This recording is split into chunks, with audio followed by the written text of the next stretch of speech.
ওলামায়ে কেরামের বিরুদ্ধে ষড়যন্ত্র চলছে আন্তর্জাতিকভাবে।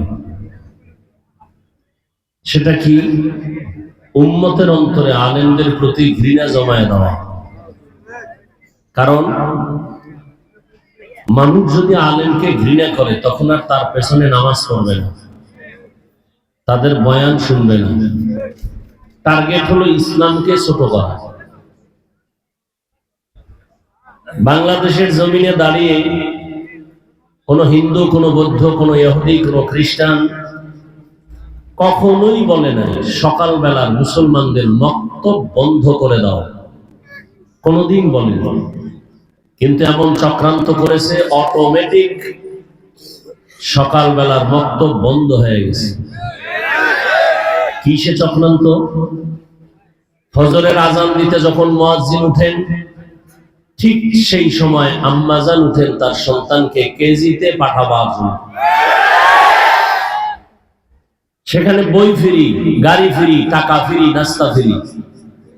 বলতে হয় নাই বক্তব্য বন্ধ করে দাও, অটোমেটিক বক্তব্য বন্ধ হয়ে গেছে। ওয়াজ মাহফিল বন্ধ করো বলবে না, মাদ্রাসা বন্ধ করো বলবে না।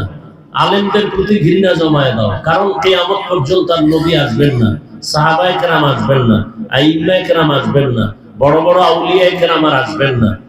কিয়ামত পর্যন্ত এই জাতিকে সঠিক পথ দেখাবেন দুনিয়ার লাইনে, আখিরাতের লাইনে একমাত্র উলামায়ে কেরাম। অতএব এই উলামায়ে কেরামের প্রতি মানুষের ঘৃণা জমাও, আলেমকে বিতর্কিত করো, মানুষের সামনে তাদেরকে কালারিং করে দাও। তাহলে যারা আলেমদের বিরুদ্ধে লেখে বা বলে, মূলত তারা ইসলামেরই দুশমন।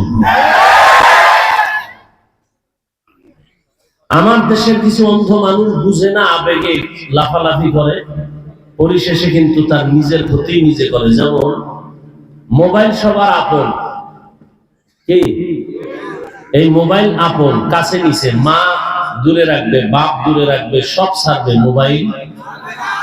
এটা কেমন যে নিজের হাতে ছুরি নিয়ে নিজেকে জবাই করতেছে।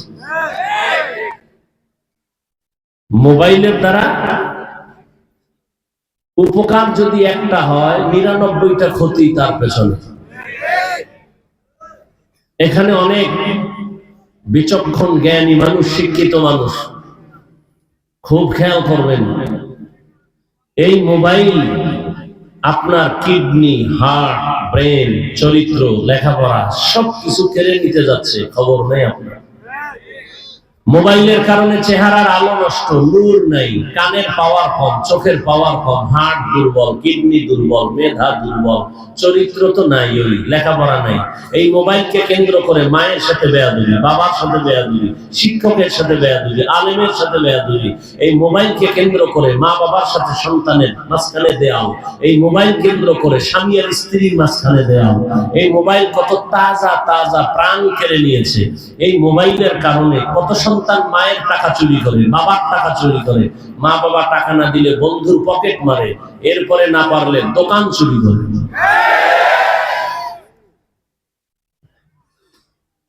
তাহলে ছুরি দিয়া নিজের কল্লা কাটার তুলনায় ওটা ডাইরেক্ট, এটা ইনডাইরেক্ট। বলার দায়িত্ব আমার, মানবেন কিনা সে দায়িত্ব আপনার। মরণ ফাঁদের আর এক নাম বাইক, হুন্ডা, মোটর সাইকেল। হ্যাঁ, ওটার উপরে উঠলেই শরীরে আগুন লাগে, গরম। আর পেছনে যদি বিপরীত পার্স থাকে তো আরো গরম।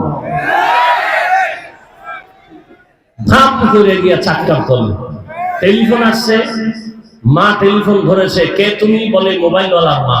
বাবাকে দাও। বাবার কানে দিয়ে বলে দ্রুত গতিতে লাশ নিয়ে যাও। মিথ্যা বলতেছি? বলার দায়িত্ব আমার, আমি তোমার কল্যাণকামী। পৃথিবীতে ভালো করে লিখে রাখবা, প্রয়োজনে 200 টাকা ব্যয় করে একটা ব্যানার বানাবা, ফ্রেমে বাধাই করে নিবা, ঘরে টানায় রাখবা। পৃথিবীতে তোমার কেউ আপন বন্ধু নাই, একমাত্র নিঃস্বার্থ তোমার কলিজার বন্ধু ওলামায়ে কেরাম। আর তুমি যাকে বন্ধু ভেবে যার পেছনে ঘুরে দাড়ি কামাইছো, কিছু পাওয়ার আশায় নামাজ ছাড়ছো, সে তোমার জীবনের দুশমন। স্বার্থে আঘাত লাগলে দল থেকে নাম কাটবে না, কল্লা কেটে দিবে, কল্লা। যে সোনার বাংলার রাজনীতি। দল থেকে নাম কাটে না কল্লা কাটে? কেন? ওরা সব চান্দাবাজ আর ধান্দাবাজ। নিঃস্বার্থ তোমার আপন বন্ধু ওলামায়ে কেরাম, আর কেউ না। ওলামায়ে কেরাম এই জাতিকে যা দিয়েছে পৃথিবীর কেউ তা দেয়নি। হ্যাঁ, তুমি বলবা আমাকেও দিয়েছে। ভাই আমার কথাগুলো একটু বুঝো। এই যুবকেরা, ভালো হইতে বহু সময় লাগে, কপাল পড়তে 1 সেকেন্ড লাগে না। একটু কথাগুলো বুঝো। চিল্লা চিল্লির মজলিস এটা না।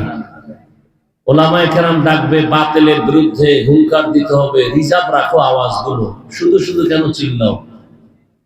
মা বাবার সামনে চিল্লানো সন্তানের এটা আদব না। হ্যাঁ, চিল্লানোর কিছু মজলিস আছে আলাদা, এটা না।